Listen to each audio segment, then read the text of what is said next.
Hello and welcome. This is Business Incorporated. I'm Chimizi Obi Iwago. Today on the program, U.S. donates $1 billion for Sudan debt relief, but billions more aid could follow. Egypt receives offers from Saudi Arabia and Kuwait to invest in 2 airports in Cairo.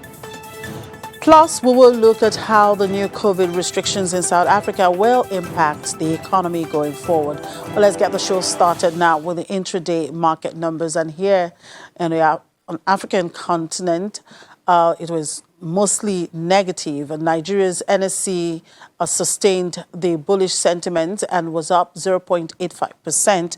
On the flip side, South Africa's JSE index declined marginally by 0.05%, while the EGX 30 shaved off 0.37%.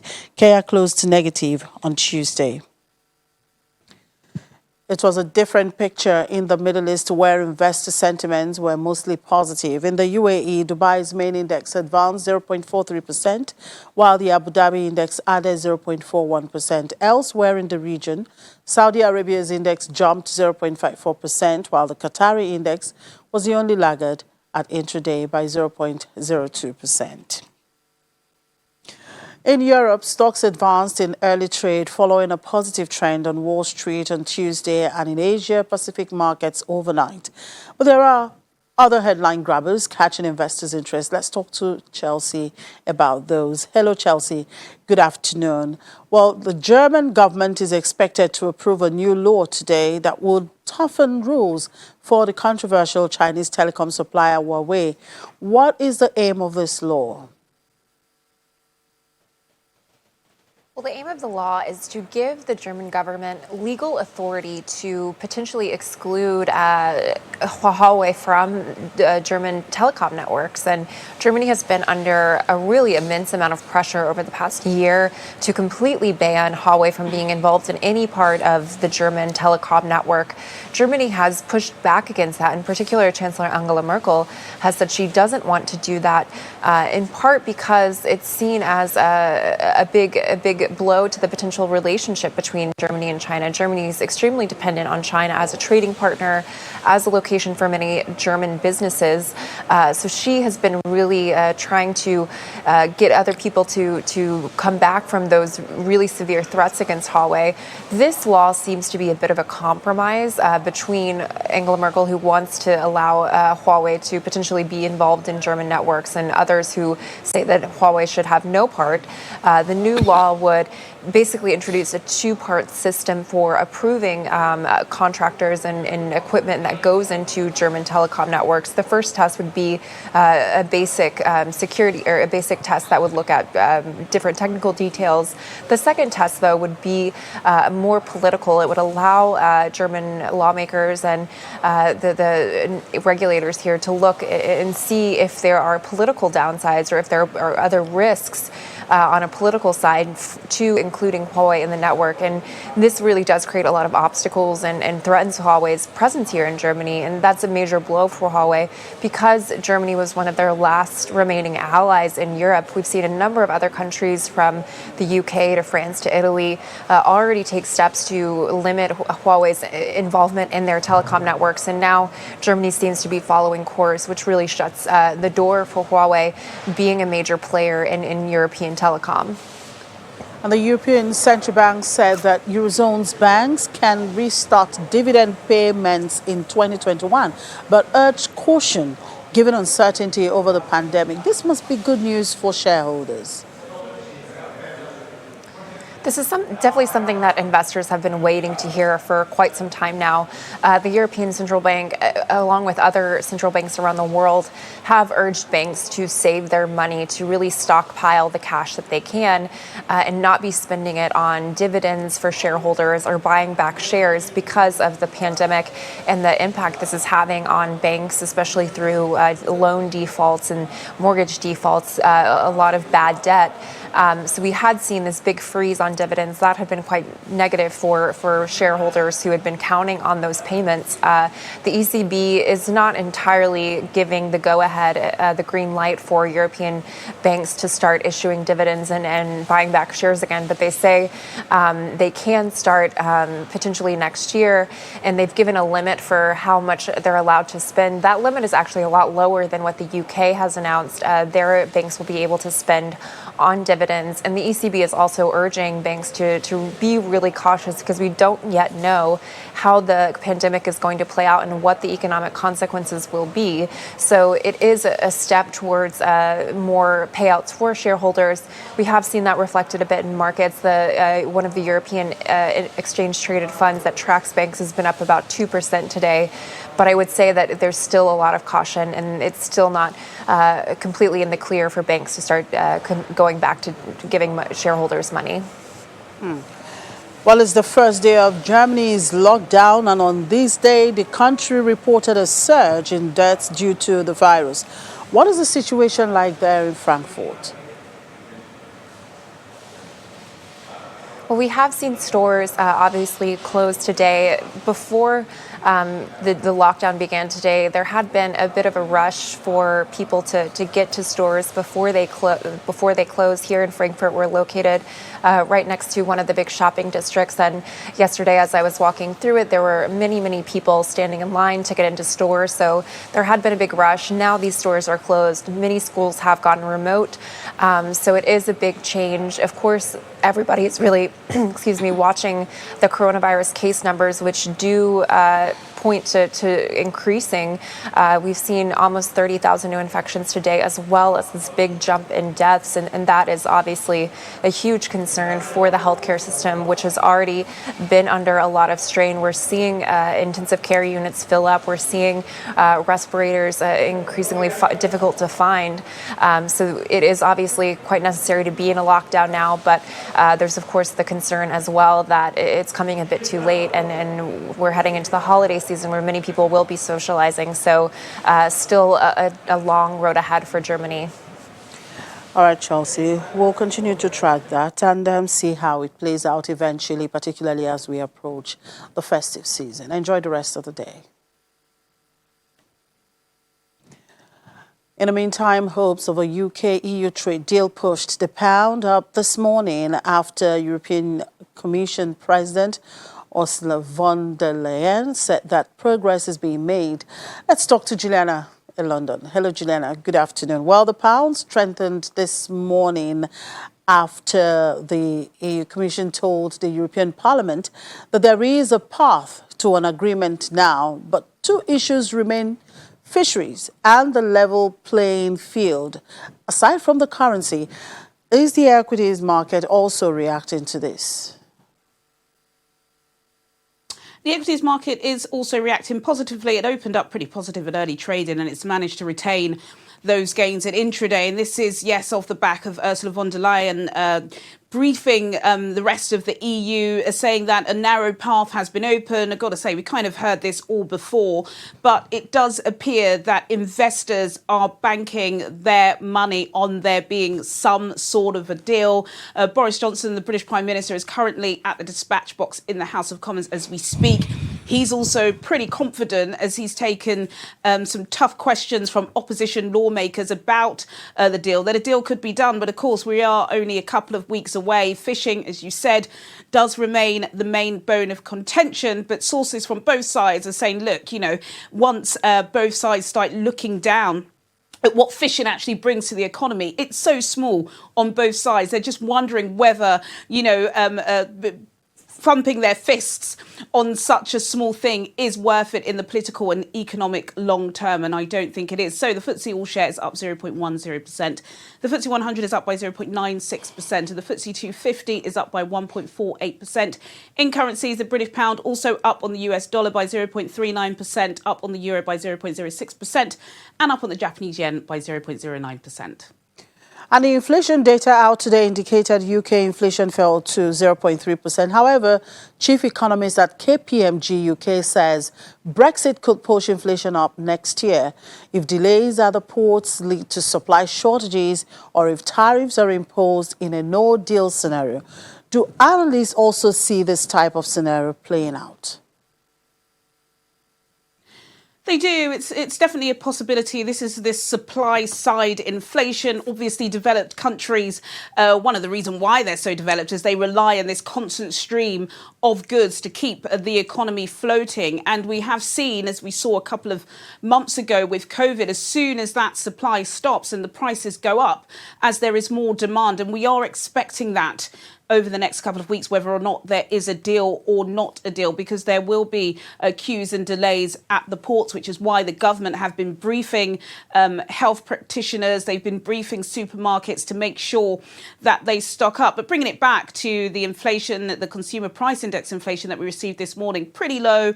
It's fallen from 0.7% in October to 0.3% in November. In fact, that's historically low, and it falls well short of the 2% which the Bank of England have set as a target for consumers. This is brilliant. It does mean a fall in prices. You're getting more for your money. And that's really important at this time of the year because we know 800,000 people have lost their jobs in the past 8 to 9 months. But it'd be interesting to see whether or not this sustains over the next couple of months, whether or not there's a deal or no deal with EU. And the Supreme Court has lifted the ban on Heathrow third runway. So what next?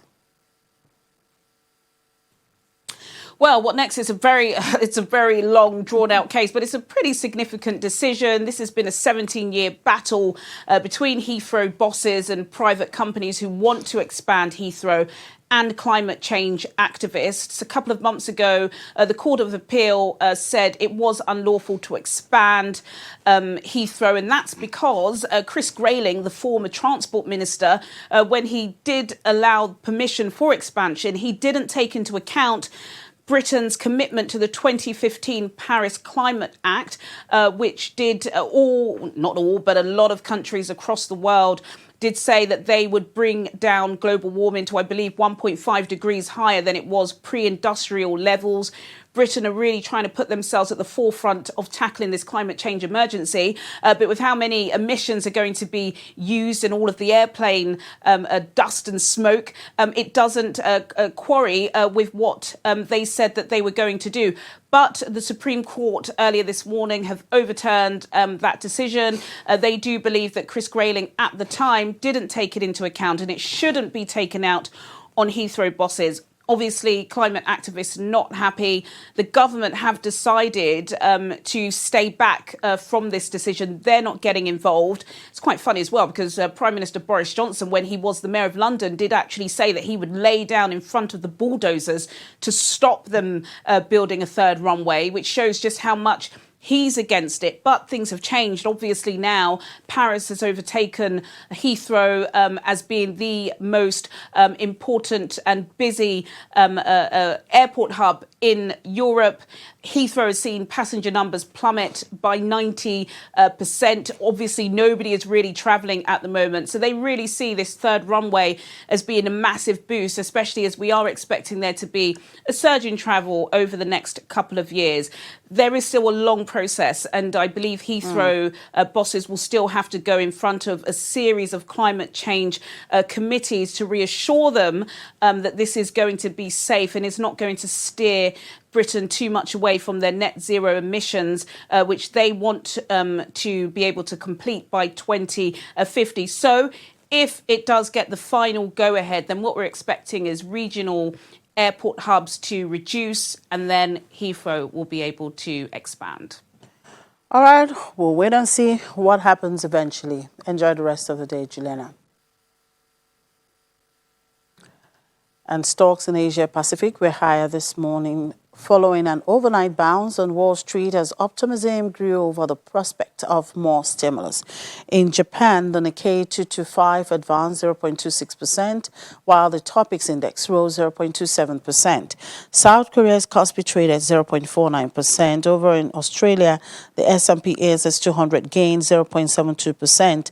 Mainland Chinese stocks bucked the overall trend as they dipped on the day. The Shanghai Composite fractionally lower at 3,366 points, while the Shenzhen Component declined slightly to 13,751 points.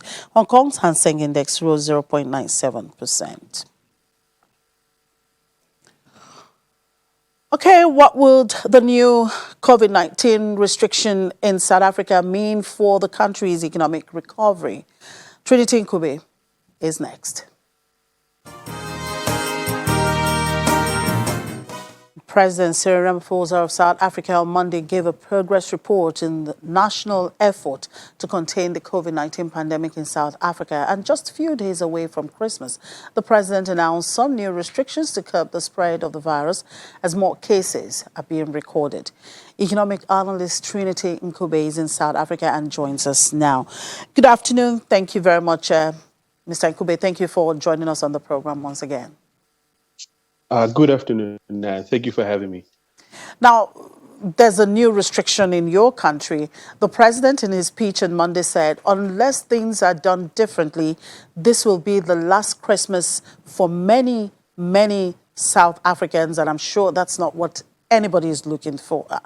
How is Ramaphosa's speech being perceived by the business community? Well, it is being taken very seriously because not only do business suffer, from a retail perspective, as well as the tourism sector and so forth. But at the end of the day, it's a choice between life, and the economy, and it's a tough one to navigate. So, as much as a lot of business sectors are negatively affected, they also understand that it's a matter of either health and economics, and it's a very difficult one to navigate. And of course, what I took out from his speech is, you need a lot of cooperation between the public and the private sectors, and that is one thing that we're really struggling with. Now, South Africa's economy is said to be on its longest downward cycle in 75 years, and many economic analysts believe this latest restrictions announced by President Ramaphosa could slow the recovery. Do you share that view? Absolutely. It's a combination of factors. I mean, you're looking at before the pandemic, we were already in trouble. The rating agencies came through and they gave a damning, a forecast on the economy. And lately, I'm sure you are aware that we had another junk status, and it's going to be very difficult to borrow. And then within South Africa, the public doesn't have much confidence in the pace of transformation that is happening in South Africa. So it is going to take a very long time. And not only that, we need a lot of cooperation, among all the players. So tell me, from your perspective, what sectors do you think might be badly hit this time? Tourism sector for sure. Because as you looked at the lockdown, some of the areas that have a lot of restrictions in the Western Cape and some in the Durban area, that whole stretch, people will be restricted to do any business. So that has definitely been badly hit. And I mean, you're looking at the movement of tourists into South Africa, that's also very limited. So tourism, this is the time that they're supposed to be at their peak. So I once worked in the tourism sector, and I know for sure it not only affects the owners, the business owners, but also the workers. This is the time they're supposed to be making a lot of money. Now, while the country goes into some lockdown, you did mention to me when I spoke to you earlier, it's a public holiday today in South Africa. What is it all about? Well, it's a day of reconciliation. I wish that could be translated into reality. We do need a lot of reconciliation among different races, people of different classes, because it seems like we have two different countries where the haves and the have-nots. When it comes to this pandemic we're speaking of, we need people to come together because some do not even have access to good healthcare. So yes, we try to reconcile difference. It's going to take a long time. That's a case of, will I say, inequality or something? Absolutely. I mean, if you look at the World Economic Forum, they do state that South Africa is one of the most unequal societies in the world. So we're not at all surprised by the squabbles that we have and these differences. Well, let's hope that this move and of reconciliation is achieved, particularly since they have to declare the day of public holiday. It's quite interesting. Thank you very much, Mr. Nkube, for your time. It's always a pleasure having you on our show. Thank you. We appreciate your time. Absolutely. Thank you for having me once again. And battered by decades of isolation and corruption, Sudan's economy could receive a major boost as the U.S. plans to give a $1 billion bridge loan to the World Bank to help clear Sudan's arrears, with the institution opening the door to much-needed funding for the economically ravaged African country. Sudan's finance ministry says the move is due in the coming days and will lead to Sudan regaining access to the World Bank's International Development Association. The comments come after the U.S. on Monday rescinded Sudan's 27-year designation as a state sponsor of terror. The change could in turn allow Sudan to get $1.5 billion in annual development assistance via an initiative for the heavily indebted poor countries. The U.S. government will also provide wheat and unspecified other commodities for 4 years. The pledges are the first significant economic boon for Sudan after the U.S.'s long-awaited delisting. The Egyptian Ministry of Aviation says it has received investment offers from Saudi Arabia and Kuwait to compete for cargo village projects at Cairo International Airport and Sphinx International Airport.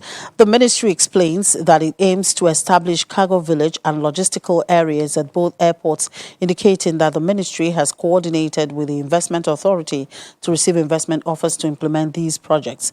The ministry adds that the Phoenix International Airport is being expanded to receive 900 passengers per hour instead of 300 in order to accommodate the expected increase in passenger traffic with the opening of the new Egyptian Museum. The project includes a 310-meter long electric walker, a 60-meter bridge, and a 1,200-meter parking lot and commercial area. 35% of the project has already been implemented.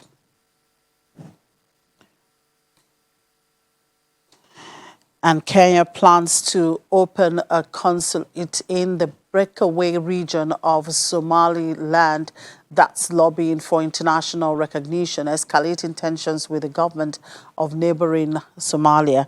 According to Kenyan President Uhuru Kenyatta, the office will open in the Somaliland capital by end of March, while the breakaway region will upgrade its liaison office in Kenya's capital at the same time. Somalia cut diplomatic ties with Kenya on Tuesday, the day after President Kenyatta announced he was holding talks with Somaliland president. The rift in relations comes as Kenya and Somalia prepared to square off at an international tribunal in March over a maritime border dispute. Well, that's a wrap on the program. Thank you for watching. I'm Chimezie Obi Iwago.